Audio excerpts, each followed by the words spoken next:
You guys figured out the last deal on camera. Yeah, we did. Yes. How's it been coming off this Black Friday? You know, the deals are already done, but people are hungry for more deals. It's been exciting. It got the word out to so many customers. I feel like we have this new baseline, so the traffic is sustained. I have to go and hire another 200 people on the product support side because they're feeling the pressure over here. You've been so active on LinkedIn, Reddit, YouTube. I've got a bunch of comments for you to read and reply to today. Address the people. Yeah, let's go. What do you say? Let's jump into your most recent Reddit post that came out 4 days ago. Sure. Recapping our $1 billion weekend.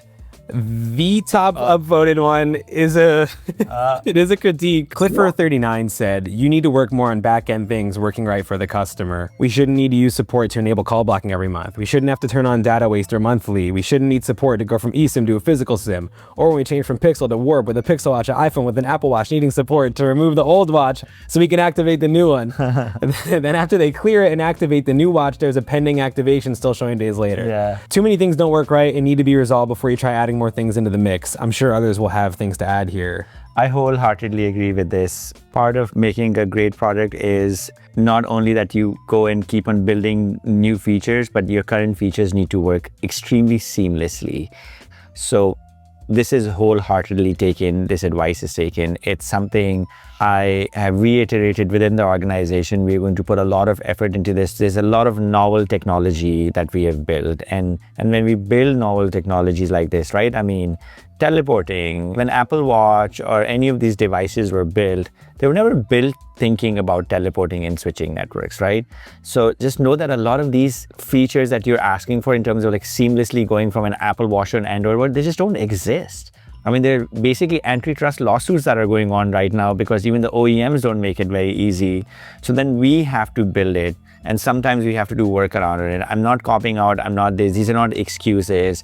This message is well taken, that we need to do better over here, and we will, but know that it bothers me as much as it bothers you folks. The product team responded to it. Who runs Product US Mobile? Is that Andrew? I think that's Andrew. Okay. Yeah. For people watching, who is Andrew Song? Andrew Song is our Chief Product Officer Extraordinaire. In his reply, he said, "We're working on finalizing the 5G standalone roadmap with our carrier partners. One will be coming early next year with the rest to be confirmed." To which Ryan W729 replied, "Hearing SA is coming to one of the networks is so exciting. I'm sure you can't say which just yet, but blink twice if it rhymes with right speed." It doesn't. Oh. Okay. Yeah. Okay. 5G SA is coming on Warp. Okay, well, there it is. I did not name the network. I just named US Mobile's network. We have a feature request here. This was from your video with Stetson where you did an overrated or underrated on Priority Plus coming to Darkstar. Do we have an update on the release of the infamous Priority Plus option? I want this so bad. And everyone in the comments is saying, coming soon, coming soon. I want it really bad as well. We are still going through some contractual stuff and some operational stuff with the carrier, but I'm hoping it's Q1 of next year. Coming soon. Coming soon. Skeptical friends after switching from AT&T from Triz Khalifa. That's a cool name, like Wiz Khalifa. "I just came to say that ever since I moved all my lines to US Mobile, I feel so good that my phone bills are at its lowest with arguably better service than what I had on AT&T. I told a few close friends after being fully moved out for over a month, and no one has made the move. They are all stuck on being on a major brand, even with my real life experience. It's kind of wild and sad at the same time. Either way, I'm glad I researched and checked this subreddit to make sure it was the right choice for me." What do you feel like this says about that stigma about leaving the big three and going to a MVNO or an alternative carrier? I would say it's consistent with how the world works in pretty much all aspects of their life. Which is there's these companies that are spending billions of dollars, and most people are going to look at some really flashy ad and be convinced with it. But that one person or the bunch of those other people who make that extra effort of going and doing research, and then based on that, come to a well thought out conclusion, end up winning. Having said that, this is not something I lose my sleep on. Wireless is not a zero-sum game. There's close to 400 million end user lines that are out there. And then there's hundreds of millions of connected devices like cars and watches. What's going to happen with him is that this is going to keep on coming all the time. friends paying 3x as much and likely don't even have the same service as US Mobile because we are a super carrier and you let you do it on multiple networks. Eventually, the friends will give in. That's how we see how US Mobile is evolving over the years. But I love the fact that people are so passionate about US Mobile that they proactively try to convince their friends. And at some point, this person is going to just become too annoying for his friends to just bear. And they'll be like, okay, screw this. And then the day they move to US Mobile, their first thought is going to be, what have I been doing all my life? Yeah. So the top comment was, a lot of people are stuck in the old idea the prepaid is lower quality, speeds, coverage, etc. And some still think prepaid is for sketchy people that use burner phones. That's right. I think that's what the reputation was. And I feel like a lot of these companies have still tried to make that the reputation. But good news is there have been some really great contract-free brands out there. I don't use the word prepaid contract like US Mobile, Mint Mobile. Folks have woken up to that and they realize that there's actually another world out there that probably is way better. And more people are waking up to it. So this revolution is, we're in the middle of this revolution. And I would say at the precipice of it is US Mobile.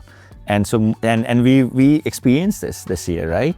Yeah. More like this felt like a year when a lot of that skepticism is like really melting away every day. Yeah, that's a good way to put it, melting away, because it is kind of like a thick iceberg. And it is a little mysterious too. You don't know what's inside the iceberg. That's right. What is this MVNO world? What's in that, that sketchy Metro PCS store? Like, that's right. We're changing the whole narrative. I mean, Metro PCS stores can be pretty sketchy, but yeah. Sorry, Metro PCS, cut that out maybe. Bruh, switching is addicting. Just recently added my 15th line. I need an intervention. Man, what can I say? Can I be your personal customer service guy over here? 15 lines, even I don't have 15 lines. Come by the office sometime. Yes, I'd invite you for dinner at my house. I'm actually serious. Please come by to our office. Here's a customer experience switched from Warp to Darkstar. They posted this yesterday, has a bunch of comments. At work, I don't have great Warp signal. It's always LTE at my desk. So I decided to give this morning a try for Darkstar, knowing that I'll get 5G, and it was a success. Everything got done quick, and I was able to activate the new eSIM on my 15 Pro Max.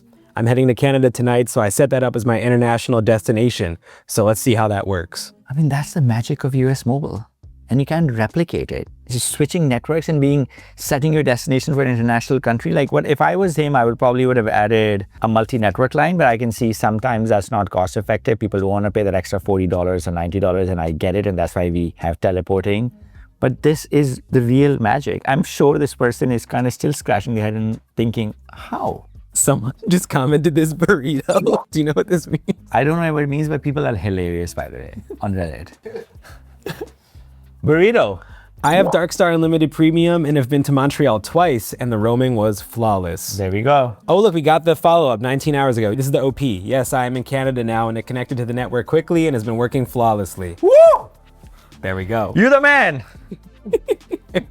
Someone else said, I used Warp for about a year, and its top speeds in NYC are truly the best. Light speed in Darkstar doesn't compare. That being said, I would definitely have issues with speed and connection during morning commute. Lightspeed and Warp added so many MVNO users on their prioritized network that even with prioritized data, I suffer connection issues during morning commutes.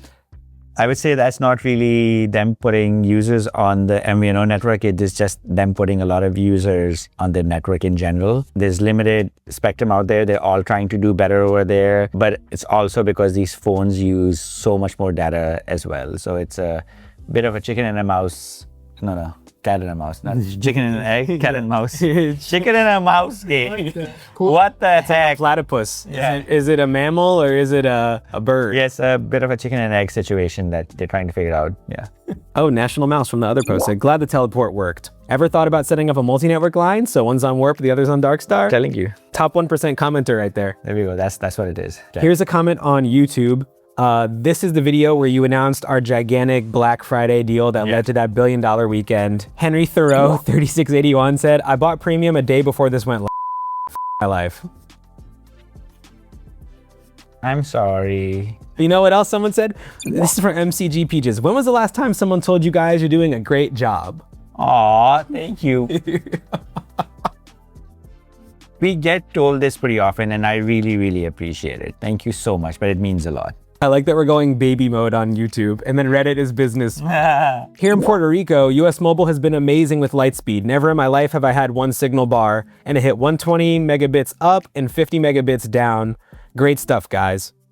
Thank you so much. I mean, Lightspeed is amazing because it has native coverage in Puerto Rico. One of the only networks in America that has it. Yeah, we got other people PR too. I just bought the deal and the speed's amazing. I didn't know that that was part of our, we can market to Puerto Rico. Yeah, that's dope. Yeah. From Solar Synapse, what if AT&T, Verizon, T-Mobile decide to kick you to the curb? You can do that. I mean, there's contractual requirements over here. There's regulatory stuff over here where they've like promised a bunch of stuff to the regulators in terms of keeping MVNOs.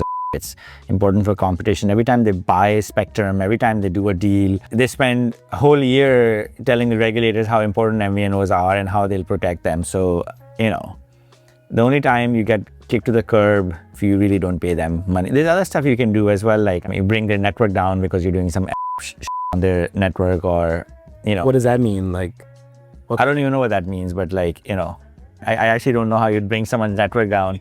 You can, you know, and if I knew it, I wouldn't say it over here. Yeah, I think that's a good curiosity because people are kind of like, is it too good? It's always like the is it too good to be true thing. How is this possible? Your LinkedIn post from last night. Uh-oh. We're opening up a competitive process to select US Mobile's next help desk platform. You know, you're looking for a new help desk. If you could make this concise into like one sentence, what does this mean? You're trying to find a better backend for our customer support team? Yeah, I mean, I guess if it could be one sentence, then my post wouldn't be 3 paragraphs. Okay.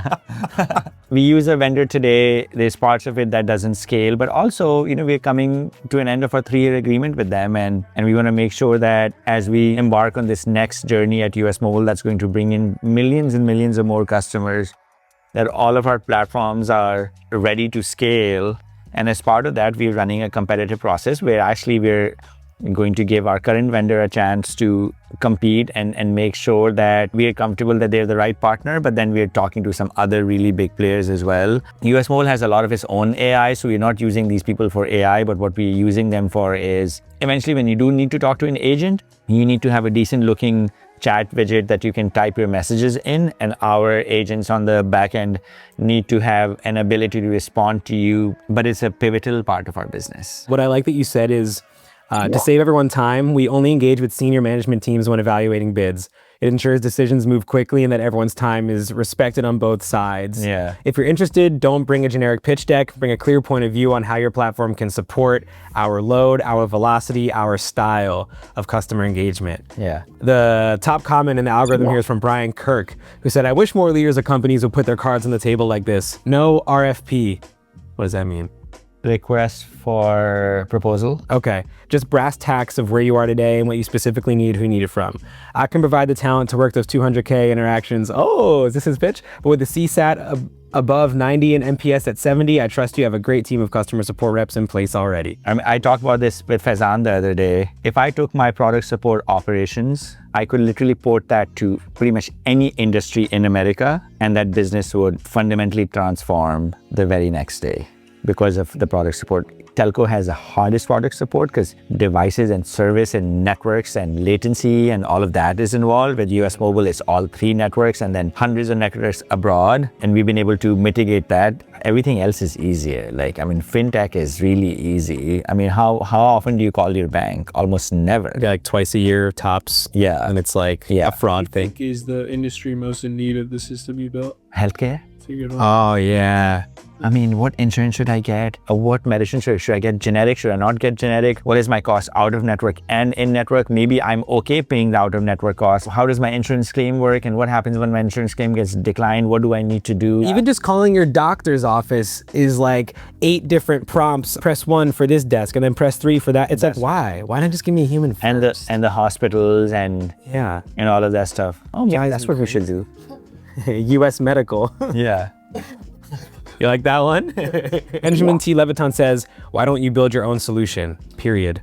no offense, but the solution that we want is actually, to your point, not that complicated, but we don't want to be in this business. We don't want to be in the business of uptime. We don't want to be in the business of keeping that instance up so that our customer service agents can have a backend. We don't want to be in a business of creating dashboards for, and like this stuff that sometimes you just buy and not build. And this is one of those things. What else in the company have you done in the past 10 years that you've bought, not built? I would say we've pretty much built every single thing except for a bunch of stuff. So our shipping software, you know, when we print labels and get that stuff out, that yeah, the whole logistic. Yeah, because that's like a whole nother, like, there's a reason why they're the pros in that. yeah, and so we use a third party. I think we use ShipStation.